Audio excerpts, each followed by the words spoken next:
자, 우리 하나님의 말씀 대면하겠습니다.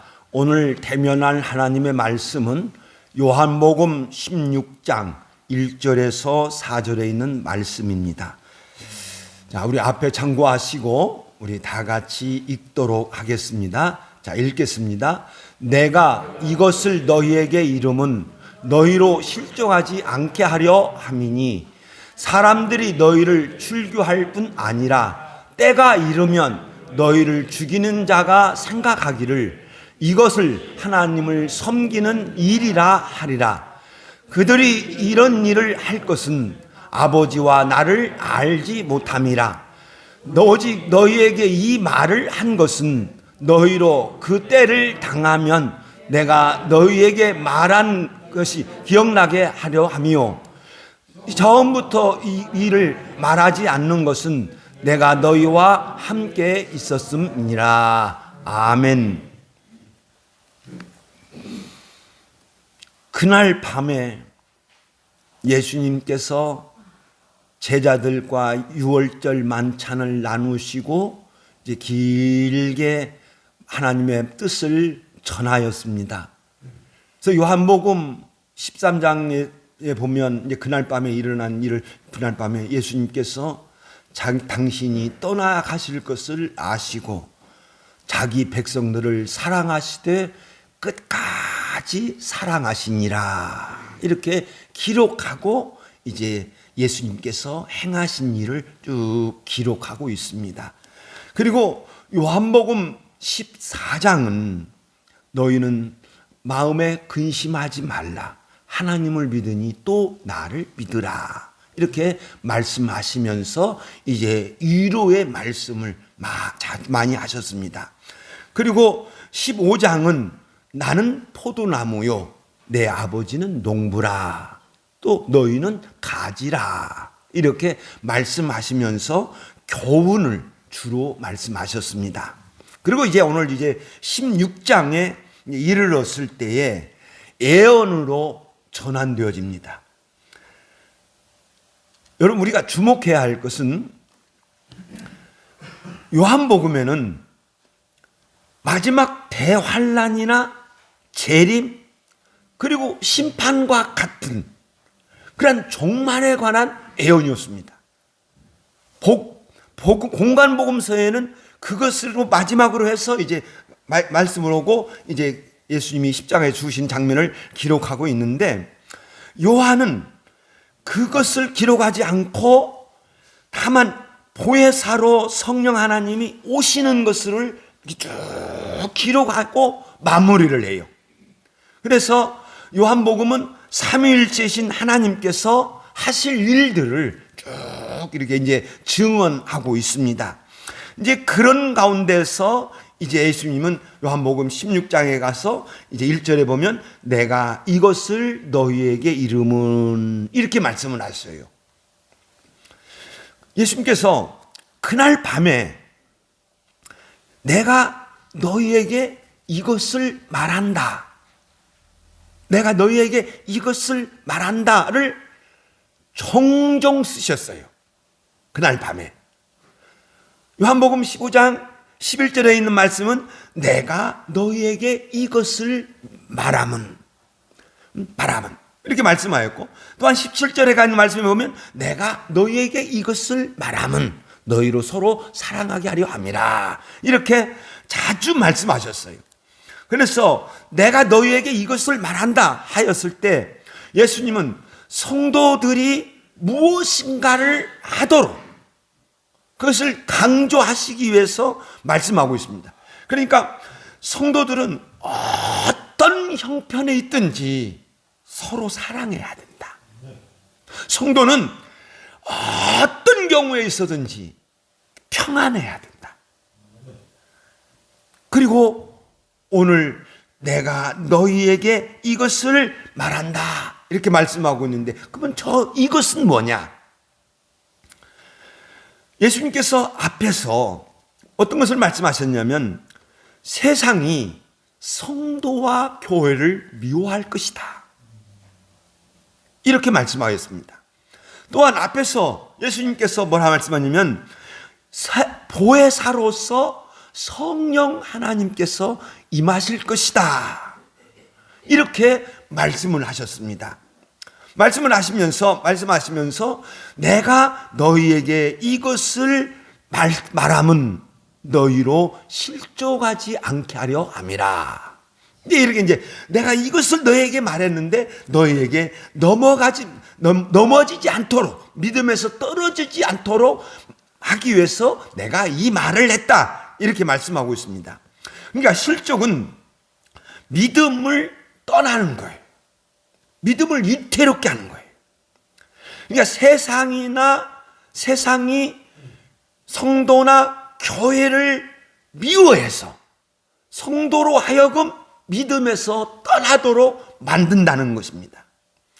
또한 성도가 사랑이 없으면 그 사랑이 없음으로 인해서 성도의 신앙이 위태롭게 되는 경우가 있다는 것을 보여주고 있습니다. 특별히 오후 예배 때 내가 이 말씀을 더 심층 깊게 보려고 하는데, 로마서 8장에 있는 말씀에 보면 고린도전서 8장에 보면 그 우상에 관하여 기록하고 있습니다. 우상의 제물에 관하여 말씀을 하고 있는데, 그 당시 그 풍습에 뭐가 있냐면, 그 제우스 신을 섬기는 그들은 돼지를 잡아서 제물로 바칩니다. 돼지를 제물로 바칩니다. 그러니까 그들은 무조건 돼지를 잡으면 무조건 제우스 신에게 제사를 드려요. 제우스 신에게 대접합니다. 그리고 또 다른 고기를 또 드리는 경우. 그런데 그것을 어떻게 하냐면, 구약 성경에서는 버리도록 했어요. 묻도록 했어요. 태우도록 했어요. 그런데 그것을 시장에다가 다시 파는 거예요. 시장에다가 자식을 파는데, 그러면 그것으로 인해서 이제 성도들이 여러 가지의 시험을 이제 당하는 경우가 있습니다. 이제 그것을 이제 그 말씀을 하는데, 그것을 이제 지적을 하는데, 그래서 뭐냐면 먼저 이제 전제 조건을 딱 대놓고 이제 시작합니다. 우상의 제물에 관하여 증언할 때 1절에 있는 말씀에 보면 뭐냐면, 지식은 교만하게 하며 사랑은 덕을 세우나니, 이렇게 이제 전제 조건을 달고 이제 말씀을 시작합니다. 그러니까 덕을 세운다는 것은 건축물이거든요. 건축하다는 뜻이거든요. 그러니까 덕을 세운다는 것은 성도를 세운다는 거예요. 덕을 세운다는 것은 교회를 잘 세워가는 것을 이제 말하고 있습니다. 그러니까 사랑은 교회를 잘 세우고, 사랑은 성도를 잘 세워나간다. 이렇게 이제 말씀하고 있는 거죠. 그런데 교만은 뭐냐? 우리 국어 성경에서 교만은, 우리 한글에서의 교만은 뭐냐면, 잘난 체 하며 뽐내며 건방지다. 이것을 교만이라 이렇게 표현하고 있습니다. 그런데 이 헬라의 이 교만의 첫 번째 의미가 뭐냐고 하면 부풀리다. 뜻이 있어요. 부풀리다. 자꾸 부풀려요. 그리고 이제 두 번째 가서 이제 이 교만이라고 하는 의미가 있다. 이렇게 이제 표현하고 있는데, 그러니까 지식은 자꾸 부풀려서 잘난 체 하는 거죠. 잘난 체 하고, 그러다가 나중에 가서는 이제 그 지식이 지식으로 멸망을 하게 되는 것입니다. 그러므로 성도는 이제 어떻게 하느냐. 그 전제 조건의 두 번째가 이제 뭐냐면, 아직도 마땅히 알 것을 알지 못하는 것이요. 이렇게 표현하고 있어요. 그러니까 뭐냐면, 성도는 나는 다 알지 못한다. 먼저 이걸 우리가 부분적으로 안다. 고린도전서 13장에도 우리가 지금은 부분적으로 안다는 것이거든요. 부분적으로 안다. 전체 다 알고 있는 것이 아니다. 이렇게 겸손한 마음을 가져라. 이렇게 하고 있습니다. 그리고 이제 세 번째 그 전제 조건으로 가서 뭐냐 하면, 우상은 세상에 아무것도 아니다. 또한 하나님은 한 분밖에 없는 줄 아노라. 이렇게 이제 시작을 하고 말씀하고 있습니다. 그러니까 우상은 아무것도 아니다. 우상은 사람이 만든 것이지 신이 아니다. 신은, 하나님은 오직 하나님 한 분밖에 없는 줄로 믿습니다. 이제 그렇게 이렇게 말하면 쭉 이제 기록하고 가면서 뭐라고 하냐면, 또한 우리가 뭐라고 하냐면, 이제 그러나 읽겠습니다. 시작. 만일 음식이 내 형제를 실족하게 한다면 나는 고기를 영원히 먹지 아니하리라. 내 형제를 실족하지 않게 하리라. 아멘. 우상의 제물은 아무것도 아니다. 그러니까 믿음이 강한 자는 먹을 수 있다고. 그 음식은 하나님이 만드신 것으로 선한 것이다. 결코 거기에는 악도 없고 아무것도 없다. 그러니까 믿음이 강한 자는 먹는다. 우상의 제물이라도. 성경에 보면 우상의 제물이라도 그 우상의 집에 들어가서 그 우상의 제물을 먹어도 된다. 먹어도 된다. 만약에 믿음이 약한 자가 이건 우상을 섬긴 건데 이거 먹을 수 있어? 이런 믿음이 약한 자가 있다. 그러면 나는 그 형제를 생각하고, 나는 먹을 수 있지만 나는 그 형제를 생각하고 영원히 먹지 않을 거야. 이렇게 고백하고 있는 것을 볼 수가 있습니다. 그러니까 우리가 사랑으로 접근하면, 사랑하는 마음으로 성도를 접근하면 그 성도를 생각해서 내가 말도 하고 행하기도 하고 어떤 일을 함께 할 수 있다고 하는 것을 보여주고 있습니다. 그래서 형제를 사랑하면 형제가 실족하지 않도록 항상 조심하는 저와 여러분이 되시기를 예수님의 이름으로 축원드립니다. 그리고 성도의 실족이 여러 방면으로 옵니다. 예수께서 말씀하시기를, 읽겠습니다. 시작. 사람들이 너희를 출교할 뿐만 아니라 때가 이르면 너희를 죽이는 자가 생각하기를 이것을 하나님을 섬기는 일이라 하리라. 옛날 개정 성경에는 예라 할 것이라 이렇게 해서 저도 딱 씹으면 그게 항상 이렇게 튀어나오는데, 예수님 당시나 사도들 당시에는 유대교에서 출교합니다. 또한 이것이 역사상에서 자주 나타납니다. 특별히 종교개혁 시대에는 종교개혁자들을 천주교에서 제명하고 출교시켰습니다. 심지어는 사형을 언도하고 그 사람을 죽이는 자는 하나님을 섬기는 일이다. 이렇게 선포까지 했습니다. 그래, 예수님도 이미 출교를 지금 당했습니다. 요한복음 9장 22절의 말씀을 보면, 자, 읽겠습니다. 시작. 이미 유대인들이 누구든지 예수를 그리스도로 시인하는 자는 출교하기로 결의하였으므로. 그리고 나면서부터 소경된 부모님들이 예수 그리스도를 이야기를 못해요. 저렇게 정해놨기 때문에. 그러니까 이 아이에게 물어봐라 이렇게 핑계하고 있습니다. 그러니까 예수님과 그 따르는 무리들 이미 출교하기로 결정을 했어요. 그렇기 때문에 많은 사람들이 예수님을 못 믿어요. 특별히 관리도. 요한복음 9장 요한복음 12장 42절입니다. 읽겠습니다. 시작. 관리 중에도 그를 믿는 자가 많되 바리새인 때문에 드러나게 말하지 못하니 이는 출교를 당할까 두려워함이라. 아멘. 출교를 당하면요, 그것은 뭘 의미냐면 유대 사회와의 절규를 의미합니다. 그것은 또 뭐냐고 하면, 그 예수님 당시에 그거 뭐냐고 하면, 출교를 하면 그 사람은 하나님의 백성이 아니에요. 저주받은 이방인과 같이 취급을 돼버려요. 사회에서 완전히 단절이 됩니다. 그래서 히브리서가 기록이 되어졌어요.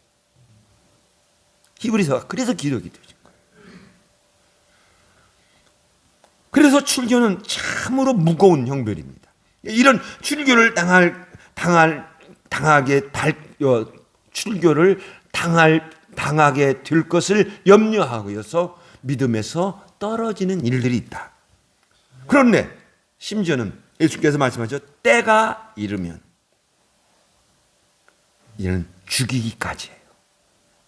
예수님께서 말씀하신 저 때는 하나님이 정하신 때죠. 그리고 그 때가 되면 땅에서 성도에게 엄청난 일들이 벌어지고 또는 죽이기도 합니다. 그래서 저 때가 이르면 저 때는 박해의 때예요. 저 때는 순교의 때이죠. 이 때가 아직 이르지 않았습니다. 예수님께서 살아계시기 때문에. 그런데 예수님께서 십자가에서 죽으시고 부활하시고 승천하시면, 그리고 이제 성령이 임하여서 교회가 뜨겁게 일어나면, 그 때가 이르면 핍박이죠. 그게 사도행전 8장에서 일어나고 있죠. 예수께서 세상을 떠나신 후에 사도들이나 성도들이 이제 죽음을 당하는 순교를 예수님께서 말씀하고 있습니다. 그런데 세상이 성도를 죽이는데 성도를 죽이는 자가 생각하기를 이것이 하나님을 섬기는 일이라 합니다. 사도 바울도 예수님을 만나기 전에 그가 이렇게 고백합니다. 자, 읽겠습니다. 빨간 글씨 시작. 나도 나사렛 예수의 이름을 대적하여 많은 일을 행하여야 할 줄로 스스로 생각하고. 그러니까 사도 바울이 말이에요. 나사렛 예수의 이름을 대적해서 많은 일, 성도를 죽이고 성도를 옥에 가두고 이런 일을 하여야 하나님을 섬기는 것이다, 이렇게 생각했다는 거예요. 이와 같이 제자들과 성도들을 핍박하는 것을 이제 하나님을 섬기는 일이라고 믿게 만드는 거예요. 예수님께, 그래서 제가 더 깊이 내가 다루지는 않겠습니다. 많은 고민을 했어요. 여기서 좀 더 깊이 다룰까 어쩌다 하다가 그냥 여기까지만 하고 넘어가자 했습니다. 예수님께서 핍박하는 자들이 이제 핍박하는 것을 할 때, 그럴 때 예수님께서 이제 3절에 가서 이렇게 말씀하시죠. 자, 읽겠습니다. 시작. 그런들이 이런 일을 한 것은 아버지와 나를 알지 못합니다. 원고에는 없습니다만 핸드릭슨 목사님은 주석에를 뭐라고 했냐면 유대인들이 하나님을 창조하였다. 유대인들은 하나님을 만들었다. 그렇게 표현합니다.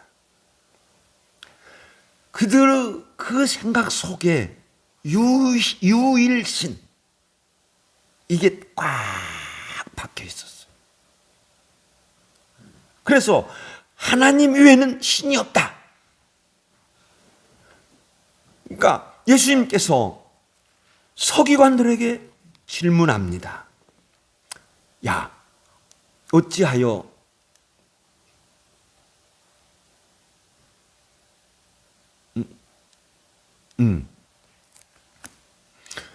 어찌하여 사람들이 그리스도를 다윗의 자손이라 하느냐? 누가복음 20절 언제 저 말씀 다뤘습니다. 어찌하여 사람들이 그리스도를 다윗의 자손이라 하느냐? 이렇게 물으시오. 그리고 대답을 듣지 않으시고 그 서기관들에게 계속 말씀합니다. 야, 다윗이 친히 말하였으되 주께서 내 주께 이르시되, 주께서 내 주께 이르시되, 이렇게 말씀하셔요. 그리고 예수님께서 다시 이렇게 말씀합니다. 읽습니다. 시작. 그런즉 다윗이 그리스도를 주라 칭하였으니 어찌 다 그의 자손이 되겠느냐? 주라고 칭하였으니 어찌 그의 자손이 되겠느냐. 그리고 곧 그리스도는 하나님이시라는 거예요. 유대인들이 이것을 알지 못하고 있다는 겁니다. 그걸 왜 알지 못하느냐. 그들은 하나님이 주신 하나님의 말씀을 전체를 가지고 하나님을 알아야 되는데 그들은 모세 오경만 가지고 하나님을 보려고 하는 거예요. 그러니까 시편이나 애언서는 전부 거부를 해버리는 거예요. 그래서 에세파들은 하나님의 말씀을 전부 저 말씀을 가지고 있습니다. 그래서 그들은 하나님의 말씀을 잘 알아들어요. 그러니까 그 하나님의 말씀을 아는 사람들은 예수님을 하나님의 아들로 받아들이고 믿게 되는 거예요. 그래서 유대인들은 하나님도 모르고 예수님도 모르기 때문에 핍박한다. 이렇게 말씀을 하시면서 예수님께서 이제 이렇게 결론을 내리죠. 자, 읽겠습니다. 시작. 오직 너희에게 이 말을 한 것은 너희로 그 때를 당하면 내가 너희에게 말한 것을 기억나게 하려 함이요. 사랑하는 제자들을 위하여 다시 예언하십니다. 자, 한번 우리 곰곰이 생각해 봅시다. 곰곰이 생각해 봅시다. 제자들이 예수님께 왔습니다. 제자들이 예수님께서 제자들을 부르실 때 따랐습니다. 제자들은 예수님을 따르면서 많은 것을 기대하였을 것입니다. 예수님을 믿고 따르면 좋은 일들이 일어날 것으로 기대하였을 겁니다. 그런데 핍박을 받습니다. 그러면 이게 뭐야? 왜 이랬지? 실망할 거예요. 저 그대로 씁니다. 핸드리스 목사님이 이렇게 표현을 했어요. 마치 새가 먹이를 원하고 먹이를 보고 먹이를 원하고 왔었는데 올무에 잡혀버린 거예요. 그 꼴이 다는 거죠. 요한복음 6장에 보면 이게 이미 일어났습니다. 요한복음 6장에 보면 예수님이 오병이어의 표적을 행하십니다.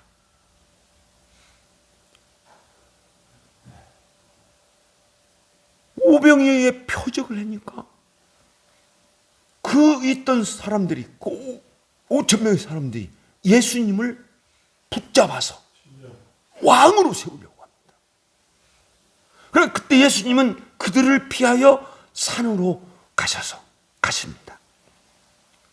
그리고 그 이튿날에 오셔서 제자들에게 말씀을 가버나움에서 말씀을 쭉 가르칩니다.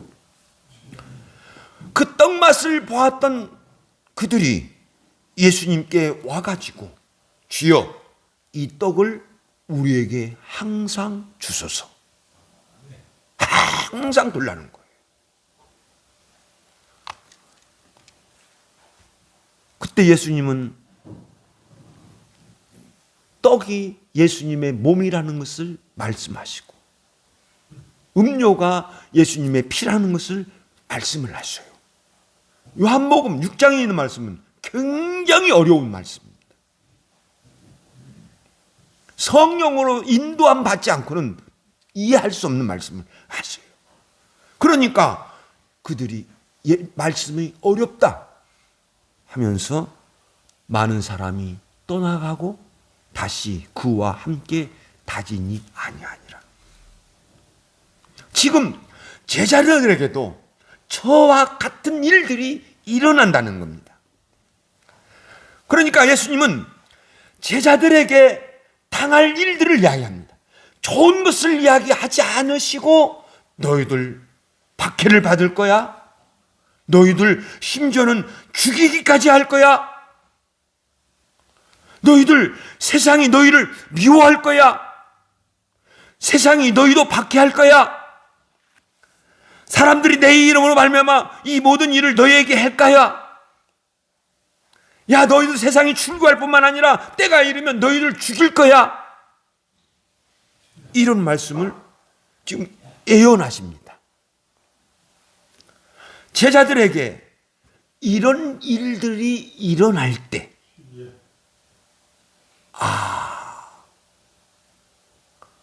예수님께서 이런 말씀을 하시더만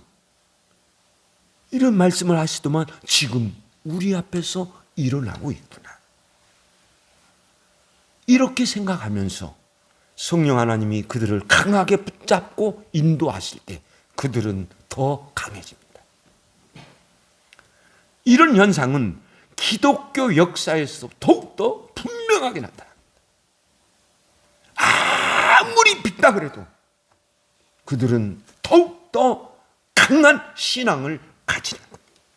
그러니까 핍박을 받으면 받을수록 더욱 강해지는 거예요. 왜?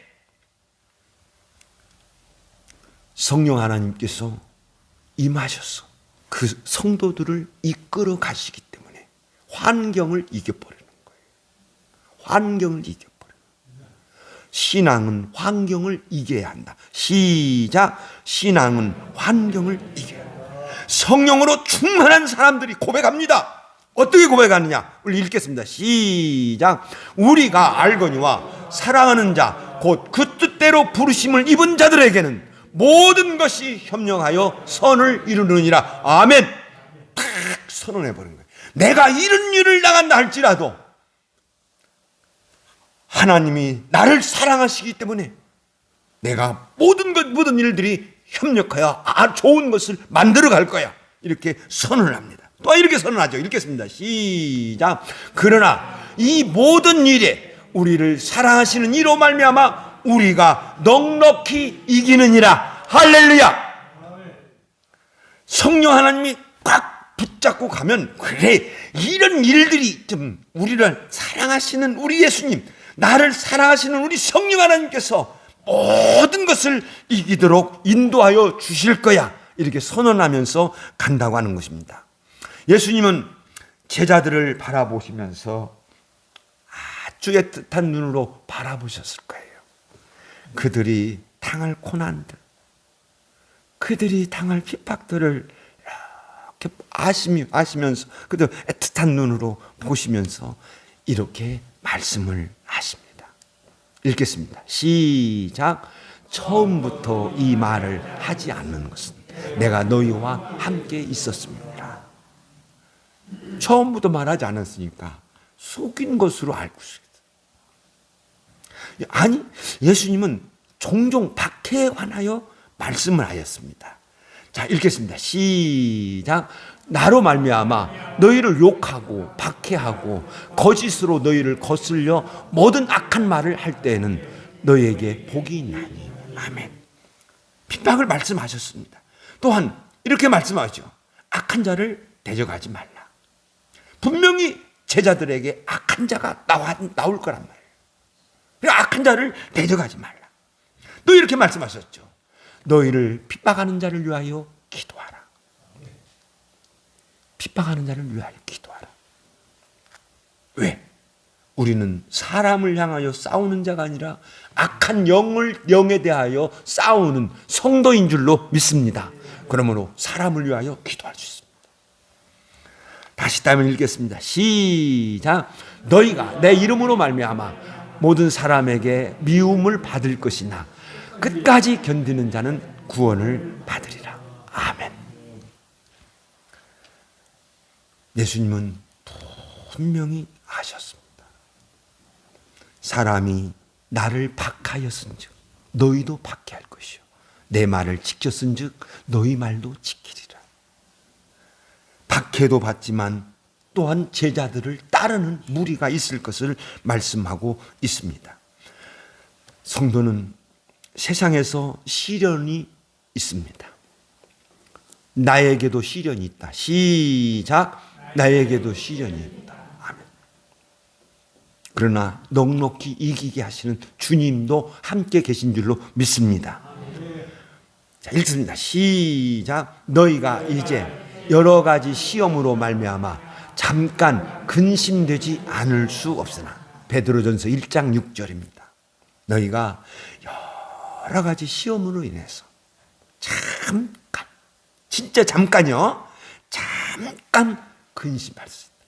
그러니까 잠깐 근심은 죄가 된다 안 된다?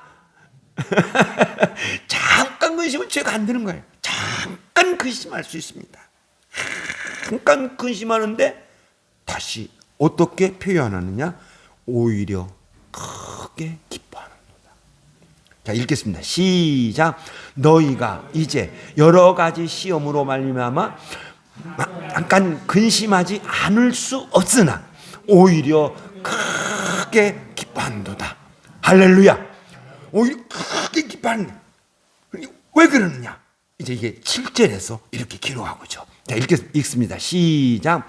너희 믿음의 확실함은 불로 연단하여 없어질 금보다 귀하여. 그러니까 그 여러 가지의 시험이 있습니다. 여러 가지의 그 시험이 있는데 성도는 거기에서 믿음의 확실함을 보여줄 줄로 믿습니다. 여러 가지의 시험이 있는데 성도는 그 속에서 나는 믿는 자다!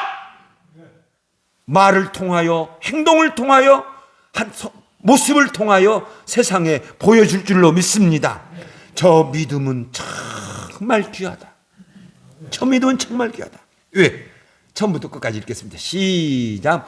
너의 믿음의 확실함은 불로 연단하여 없어질 금보다 귀하여 그리스도께서 나타나실 때에 칭찬과 영광과 존귀를 받게 할 것이니라. 아멘. 저는 항상 이렇게 생각합니다. 우리 예수님은 항상 나와 함께 계실 줄로 믿습니다. 성령 하나님을 통하여 항상 나와 함께 하실 것이고, 그리고 나를 인도하여 주시고 모든 것을 이기게 하여 주실 줄로 믿습니다. 다만 내가 여기서 믿음으로 굳게 서 있다면, 믿음으로 굳게 서 있다면 모든 것 이기게 하여 줄 줄로 믿습니다. 기도하겠습니다.